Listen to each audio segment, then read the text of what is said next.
and that we need to search to find them. To assess how this optimism actually affected Islamic medicine, I met up with Dr. Peter Porman in the Syrian capital Damascus. He's a leading expert on Islamic medicine who spends much of his time researching here in the Middle East. What people don't realize is that the history of Islamic medicine is really the history of our medicine, because our medicine, the university medicine we used until the 19th century, it was based to a large extent on all these work of these Islamic physicians. Islamic medicine built extensively on the foundations laid by the ancient Greeks. The most highly prized and among the first to be translated into Arabic were the medical manuscripts of the 3rd century Greek physician Galen. Galen believed that a healthy body was one in balance, a balance of 4 types of fluids called humours, which circulate through the body, and any one of which, if out of balance, would cause illness and a change of temperament. The 4 humours were yellow bile, which, if in excess, would cause the patient to become bilious or bad-tempered and nauseous. Blood, too much of which would cause the patient to become sanguine or cheerful and flushed. Black bile, which in excess would cause the patient to become lethargic, melancholic, even depressed. And phlegm, which in excess would cause the patient to become phlegmatic or apathetic and emotionally detached. Galen argued that illnesses are caused by an imbalance in one of the humours, and so the cure lies in draining the body of some of that humour. And so he recommended techniques like cutting to induce bleeding or using emetics to induce vomiting. But Islamic doctors were acutely aware that Galen and Greek medicine were only one source of medical knowledge.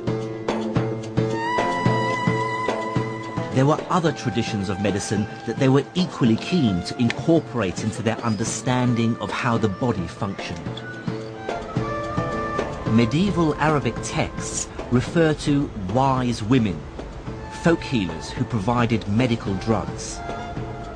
This tradition continues today, as I found when I came across one for myself in the back streets of Hammamat in Tunisia.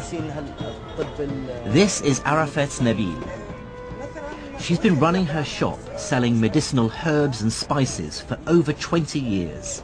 She believes that her remedies can cure a wide range of medical ailments. مثلا هذه عشبة اسمها شيح تنحى الدود من البطن وتنحي جميع الأوجاع الداخلية. بعد من الزرنيخ ينحي الثعلبة وبعشبة هذه اللي تراها انت تويكا تنحي تقولوا البرص. اوكي. مثال هذوما مثلا كما هذه وهذه للصرع والجنون. صرع يحطها ويحط شويه في المخده نتاعو ما عادش باك اللي يشدوا الكريز هذاك.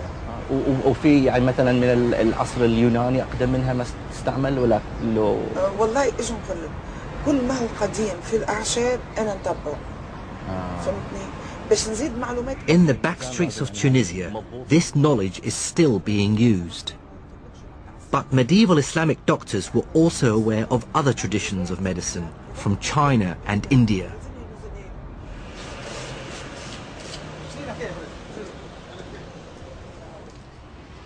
And yet another tradition of medical guidance came from within Islam itself, and takes some of its ideas from the Quran and some from the collected sayings of the Prophet, the Hadith.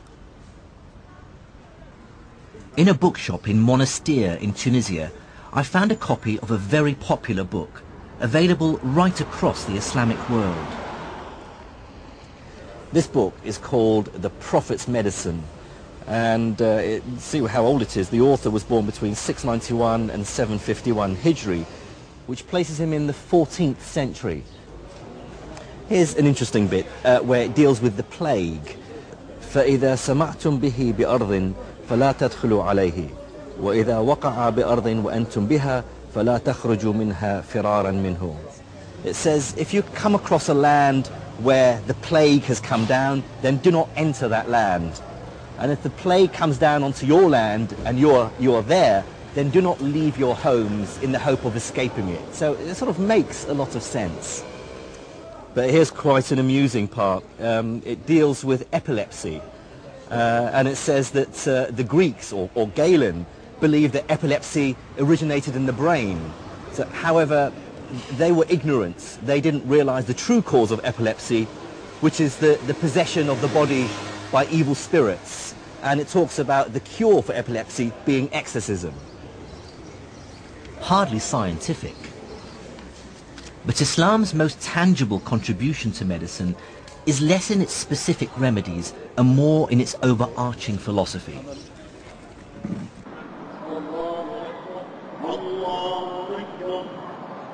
It is, after all, a religion whose central idea is that we should feel compassion for our fellow humans.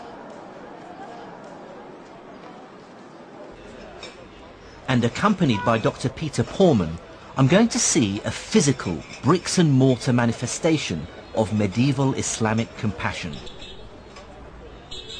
This is the Nur al-Din Hospital, the leading hospital of the Islamic Empire, built here in Damascus and now a museum. This was built in the 1150s, 1154 I believe.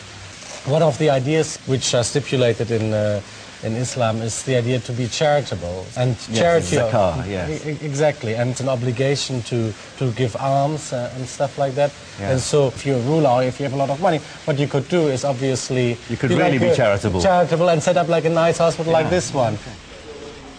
And within the hospital, Islam actively encouraged a high degree of religious tolerance, something we take for granted in modern secular society. The hospital was open to all communities, so you would have Christians, you would have Jews, Muslims obviously, maybe other denominations, both as patients and also as practitioners.